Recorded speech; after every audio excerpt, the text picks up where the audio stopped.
What is going on there, everyone, and thank you for joining me again on the Dracon channel. Now, today we're going to be looking at a very unique miniature. If you have noticed in the past, I have been doing the Impossible Lands kind of, honestly, sets. I don't know if there's actually any boosters for it. If there are, go ahead and throw them out below. I haven't seen any. Maybe I'm not looking in the right places. But I have been getting some of the sets, and I did recently do the Golem set, or the Construct set, and I had to say, I really do like the Constructs. I think, honestly, sets like this are starting to be where I actually think they're worth the time and value.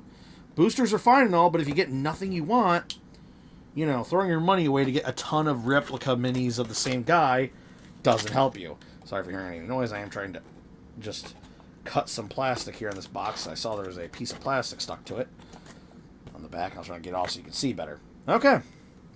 So here we're going to go over this creature, talk about it, you know, compare him maybe to some other monsters, and then, you know, talk about his price and see if he's worth getting, or if I see if I recommend you getting this bad boy. And here he is. Yeah, I know, his inner thing doesn't allow much light reflection, but the Mukradi from Impossible Lands. Let me get my camera to zoom out there. There we go. Yeah, as you can see, Amazon, I see where Pathfinder's going with this box, with the, you know, indented insert thing looking. But I'm not a big fan because you can see this type of damage here is frustrating. Because if I wanted to keep the box, not that I plan to for this creature, because, I mean, he's okay, but he'll probably just go on the shelf as a nice, cool monster display. But anyway, if I wanted to keep him in the box, I'm not going to now. His box is all beat up like that. Let's look at the side art on him. Just see what he looks like there. Sorry, my stuff's moving around a little bit. You can see, look, that's the side art. Simplistic. And there's his lovely back art, and there's the price he was originally at, but not what I paid for him, thank goodness, because we'll talk about the pricings and whether it makes it worth it later. But normally he is a $50 miniature, apparently. Which Pathfinder's stuff usually is kind of cheaper than D&D's. Not that it's worse. It's just, I think, because Pathfinder is trying to make their stuff more cost-effective. Like, they're trying to outbeat them in the price. And honestly, I really would wish Wizards of the Coast would kind of match them at the level, because some of their minis, $50 is about right, especially for what this creature looks like to be. But I'm going to open this bad boy up, and we're going to take a look. So here we have the terrifying Mukradi. Now, I don't know the lore in this creature necessarily. I looked it up a little bit, I got to be honest, because I don't know much about Pathfinder. Someday I'm going to go to the effort to buy the bestiaries just so I can learn some stuff. But so apparently these Mukradis were created by the gods with their terror. So basically they kind of took like a centipede monster, gave it a Cerberus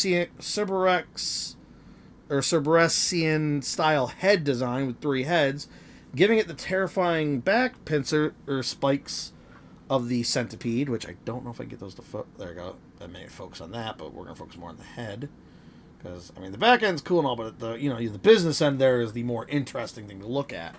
So this creature is basically a giant, long-legged centipede. And it would be a centipede, not a millipede, because it has the centipede back parts there you don't find in millipedes, as well as the fact that it has the front antennae with its jawed mouth. Now, I find it interesting they gave it a toothy maw instead of more of like pincer-esque maw style of an actual insect.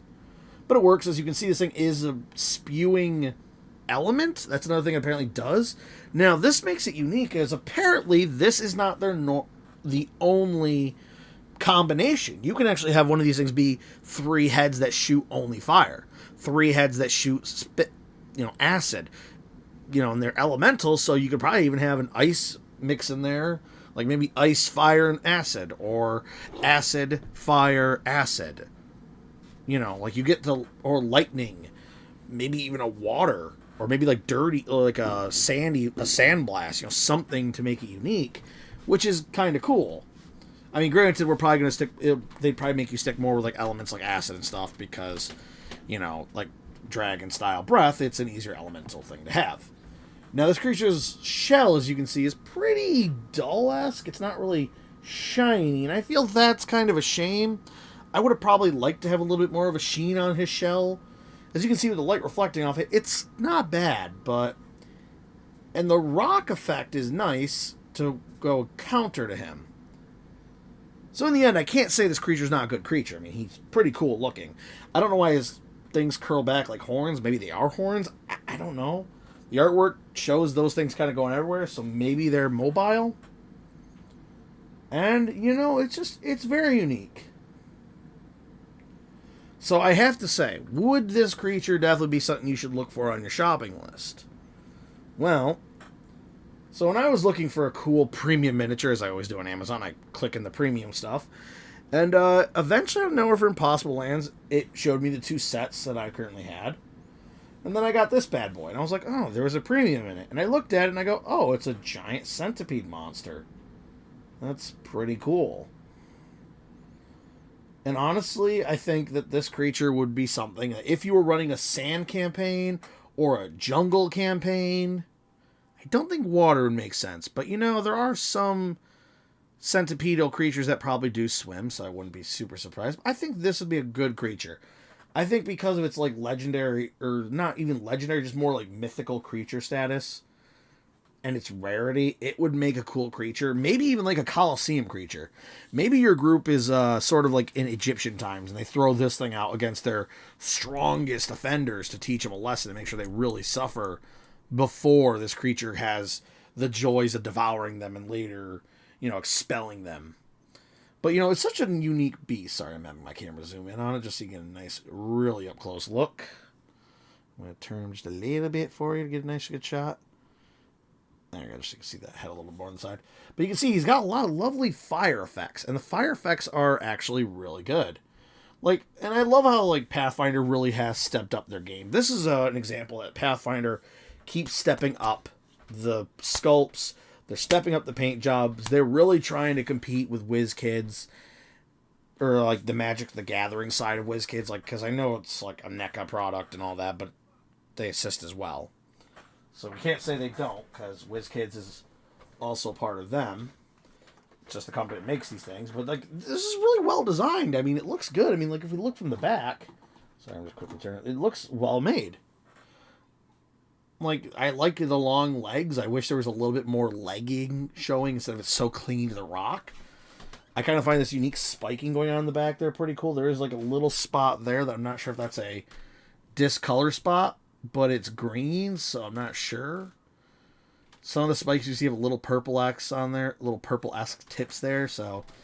But, I mean, this is a cool creature. It's a cool, spiky centipede, Hydra-esque, Cerberasian-type, elemental dragon centipede that I feel if you were going to go and add this to your game table, I'd recommend. Now, pricing-wise, you saw this thing was normally around $49. I actually got this for, half off. It was, $29. And I was like, wow. And there was also a coupon on it to get it for even cheaper, so it was, $27. So I was like, for $27, I can get myself this really big centipedial monster, which we will compare him, by the way. Sorry, I'm just changing my camera angle. And, and this thing is just good. I would recommend it. If you can get it for a deal like that too, jump on it. This thing was only at the time when I saw it was down to 7 left. And when I finally got around to saying, yeah, I'll get it, I looked at it, it was down to the last 3. So I was like, other people were realizing that great deal and they grabbed it. So let's compare this creature to some other big boy beasties though, shall we? Okay, so first up, let's compare it to Loth. Now I did a review on this lovely elven Spider Queen, and I thought she was a great model. I wish she was just a little bit bigger.